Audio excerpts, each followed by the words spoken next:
Hi everyone, Joshua Killeen here again with Our Tiny Homestead. I was lucky enough to have another interview today with another local resident that is being affected directly and with a lot of hostility by what's going on in Yavapai County and in our community in particular and in our area. Her story is very volatile and very, very sad.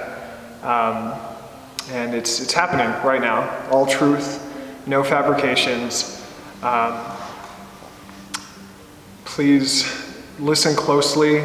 Again, we're working on the audio quality for our videos. We're open to your feedback. Everything helps. You watching, subscribing, and sharing these videos really, really helps. And thank you for, again, your compassion for our stories. So I'm going to go ahead and cut over to the interview.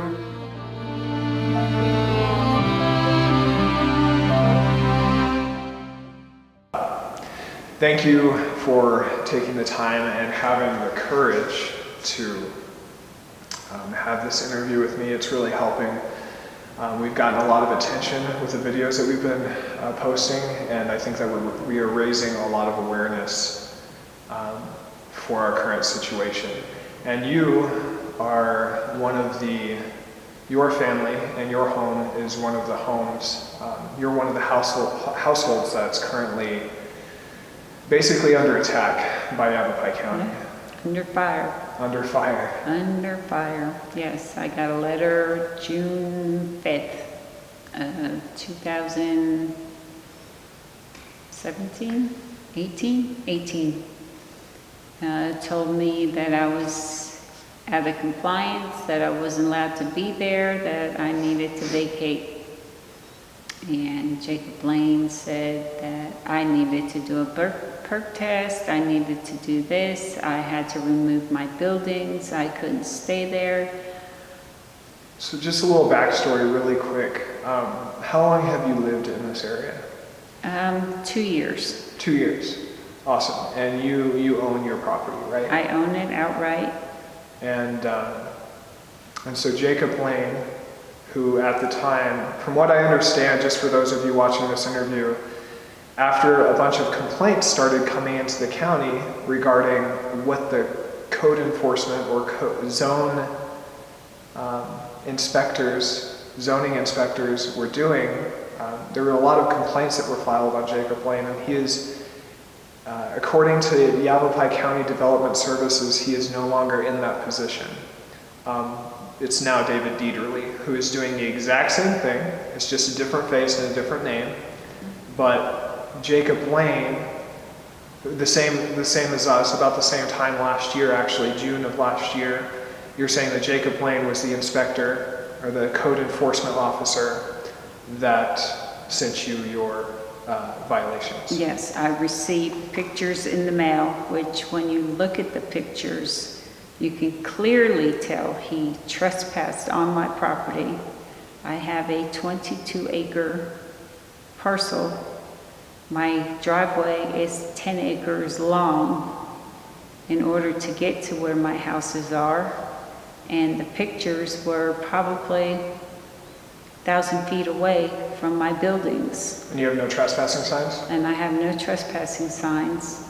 I have a fence post up, spray painted purple, which means no trespassing as well. And he continued to take pictures and mail them to me. I then got a letter back in November of 2016 stating that I could have only one building on my property instead of 3. That was November of 2018? 2018. Okay, so this is after the initial violation. After the initial violation. Then in April of 2019, I got a letter from a Rebecca Borowski. Oh, Borowski. Okay, I'm sorry. Who is also, just for the sake of those listening, no longer in the position that she was in, because we were communicating. She was Jacob Blaine's boss, and we were communicating with her via email, trying to work something out in order to come into compliance. And then all of a sudden we just stopped getting emails back. And after finally making a call and getting a hold of somebody, we found out that she is no longer in her current position either. Oh.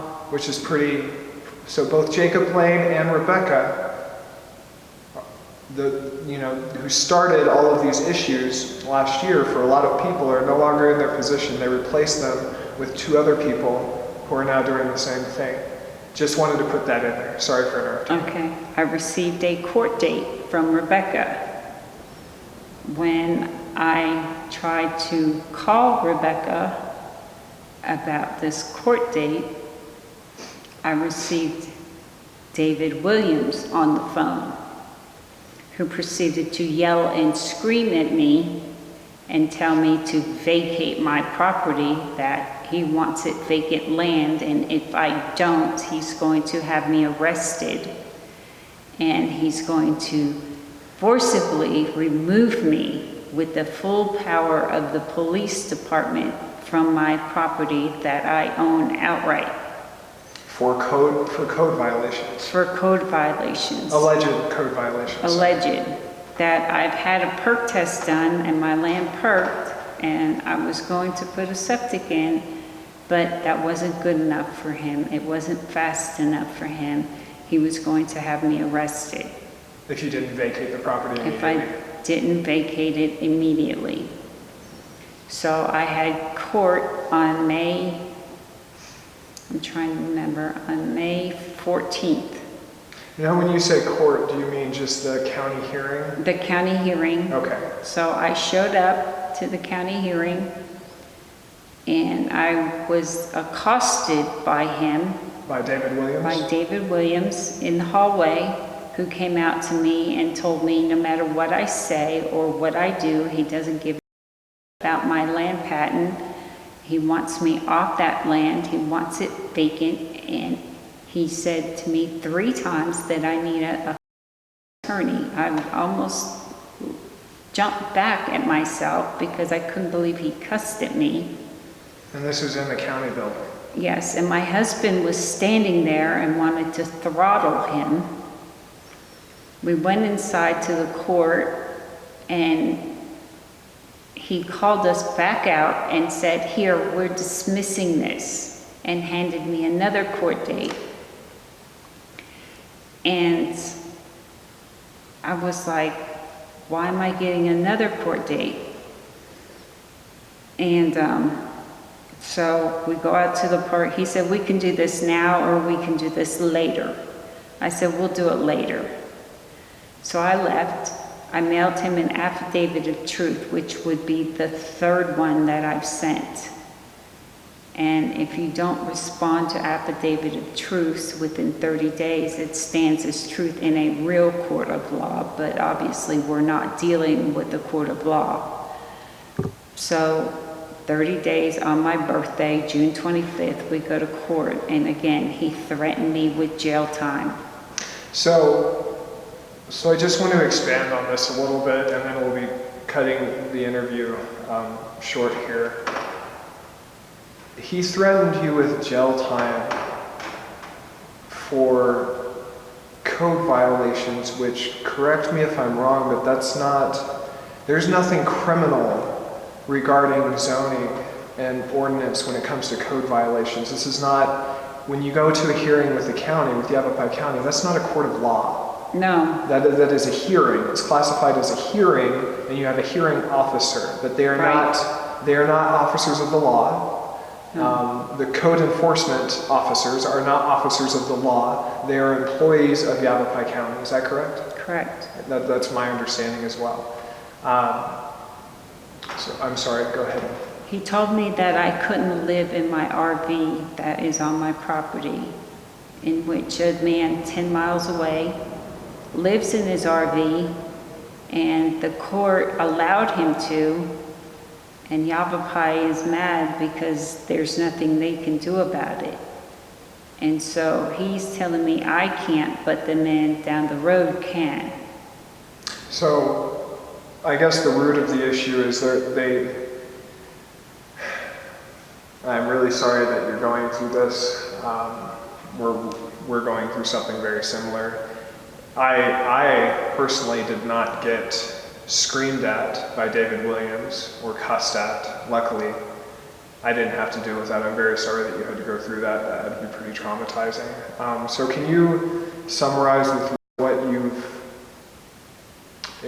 in kind of a shortened version of what you ended up having to do and what you're currently doing?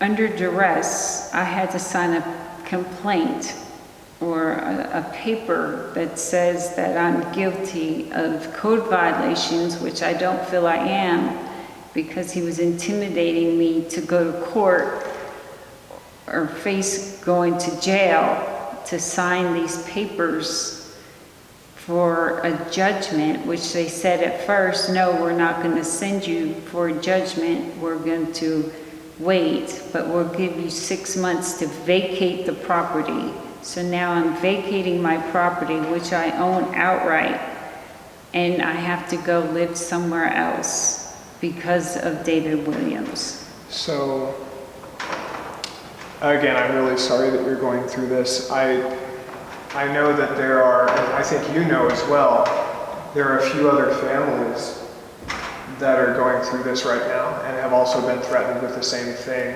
I personally also, when I went in for our hearing, we had a little meeting after the hearing that was not conveniently not recorded and not public record. They took me into a side office and said, we will work with you on a compliance date and give you 6 months. The exact same thing they told you. We'll give you 6 months to come into compliance if you sign this affidavit acknowledging that you're guilty of all these code violations. Oh, they did the same to me. Yeah, so that's kind of convenient. And us not knowing, now we're getting a little bit more knowledge about what is actual law and what they can and can't do. But the average person going in there, you're scared.